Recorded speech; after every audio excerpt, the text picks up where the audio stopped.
ಅಥಣಿ ಪಟ್ಟಣದಲ್ಲಿ ಪೊಲೀಸ್ ಇಲಾಖೆಯಿಂದ ಇಂದು ಕರೆಯಲಾಗಿದ್ದ SC, ST ಕುಂದುಕೊರತೆ ಸಭೆಯಿಂದ ಹೊರಗೆ ಉಳಿಯುವ ಮೂಲಕ ಅಥಣಿ ತಾಲೂಕಿನ ದಲಿತ ಮುಖಂಡರು ಪೊಲೀಸ್ ಇಲಾಖೆಯ ಅಧಿಕಾರಿ ಪ್ರಶಾಂತ್ ಮುನ್ನೋಳಿ ಅವರ ವಿರುದ್ಧ ಆಕ್ರೋಶ ವ್ಯಕ್ತಪಡಿಸಿದ ಮುಖಂಡರು ಸ್ಥಳದಲ್ಲೇ ಅಧಿಕಾರಿ ವಿರುದ್ಧ ಘೋಷಣೆ ಕೂಗಿದ ಪರಿಣಾಮ ಕೆಲಹೊತ್ತು ಗೊಂದಲದ ವಾತಾವರಣ ನಿರ್ಮಾಣವಾಗಿತ್ತು. ಕುಂದು ಕೊರತೆ ಸಭೆಯ ಕುರಿತು ತುರ್ತು ಸಂದೇಶ ಕಳಿಸಲಾಗಿದ್ದು 10:30ಕ್ಕೆ ಸಮಯ ನಿಗದಿ ಇದ್ದು 11 ಗಂಟೆಯಾದರೂ ಅಧಿಕಾರಿಗಳು ಬಂದಿಲ್ಲ.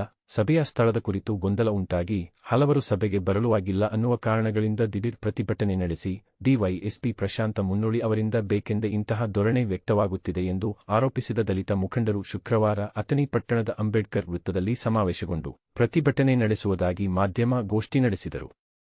ಈ ವೇಳೆ ಮಾತನಾಡಿದ ಪ್ರಕಾಶ್ ಅಂಬೇಡ್ಕರ್ ಬ್ರಿಗೇಡ್ ಅಧ್ಯಕ್ಷ ಮಹಾಂತೇಶ ಬಾಡಗಿ ಪೊಲೀಸ್ ಇಲಾಖೆಯಿಂದ ನಿನ್ನೆ ರಾತ್ರಿ ವಾಟ್ಸಪ್ ಮೆಸೇಜ್ ಮಾಡಿದ್ದು 2ನೇ ಶನಿವಾರ ಕರೆಯಬೇಕಿದ್ದ ಸಭೆಯನ್ನು ಇಂದು ಕರೆದಿದ್ದೀರಿ ಎಂದು ಕೇಳಿದಾಗ ಡಿವೈಎಸ್ಪಿ ಅವರು ನನಗೆ ಈಗ ಸಮಯ ಸಿಕ್ಕಿದೆ ಎನ್ನುತ್ತಿದ್ದಾರೆ. ಎಸ್ಸಿ, ಎಸ್ಟಿ ಕುಂದುಕೊರತೆ ಸಭೆ ನಡೆಸಿ ಪರಿಹಾರ ಕಲ್ಪಿಸಬೇಕಿದ್ದ ಅಧಿಕಾರಿಗಳು ಉದಾಸೀನ ಮನೋಭಾವ ತೋರುತ್ತಿದ್ದಾರೆ ಎಂದು ಆರೋಪಿಸಿದರು.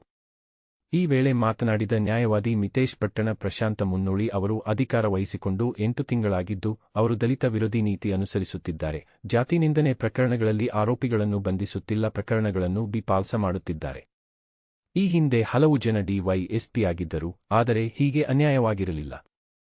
ನಾವು ಪೊಲೀಸ್ ಇಲಾಖೆ ಅಥವಾ ಡಿವೈಎಸ್ಪಿ ಅವರ ವಿರೋಧಿಗಳಲ್ಲ, ಆದರೆ ಪ್ರಶಾಂತ ಮುನ್ನೋಳಿ ಅವರ ಇಂತಹ ಧೋರಣೆಯನ್ನು ಖಂಡಿತವಾಗಿ ನಾವು ವಿರೋಧಿಸುತ್ತೇವೆ. ಅವರು ಇದೇ ರೀತಿಯ ಧೋರಣೆಯನ್ನು ಮುಂದುವರೆಸಿದರೆ ಅಥಣಿ ಬಂದ್ ಕರೆ ನೀಡಿ ಪ್ರತಿಭಟನೆ ಮಾಡುವುದು ಅನಿವಾರ್ಯವಾಗುತ್ತದೆ. ಈ ಕಾರಣದಿಂದ ಇಂದಿನ ಸಭೆಯಲ್ಲಿ ಭಾಗವಹಿಸದೆ ನಾವು ಹೊರಗೆ ಉಳಿದಿದ್ದೇವೆ. ಅವರು ಕಾಟಾಚಾರದ ಸಭೆ ನಡೆಸುತ್ತಿದ್ದಾರೆ ಎಂದು ಆರೋಪಿಸಿದರು. ನ್ಯಾಯವಾದಿಗಳಾದ ಮಿತೇಶ ಪಟ್ಟಣ, ಶಶಿ ಬಾಡಗಿ, ಮಹಾಂತೇಶ ಬಾಡಗಿ, ಸದಾಶಿವ ಕಾಂಬಳೆ, ಪಾಂಡು ಐಹೊಳೆ, ಮಂಜುನಾಥ ಹೋಳಿಕಟ್ಟಿ, ರಾಕೇಶ ಕಾಂಬಳೆ, ಸದಾಶಿವ ಕಾಂಬಳೆ, ಕಪಿಲ್ ಘಟಕಾಂಬಳೆ, ಸಾಗರ ಕಾಂಬಳೆ, ಸಂತೋಷ ಕಾಂಬಳೆ, ಕುಶಾಲ ಕಾಂಬಳೆ, ಕುಮಾರ ಗಸ್ತಿ, ರತನ ಹಿರಟ್ಟಿ, ಸದಾಶಿವ ದೊಡಮನಿ, ಆದರ್ಶ ಗಸ್ತಿ, ಮಹಾದೇವಿ ಹೋಳಿಕಟ್ಟಿ ಸೇರಿದಂತೆ ಹಲವಾರು ದಲಿತ ಮುಖಂಡರು ಭಾಗಿಯಾಗಿದ್ದರು.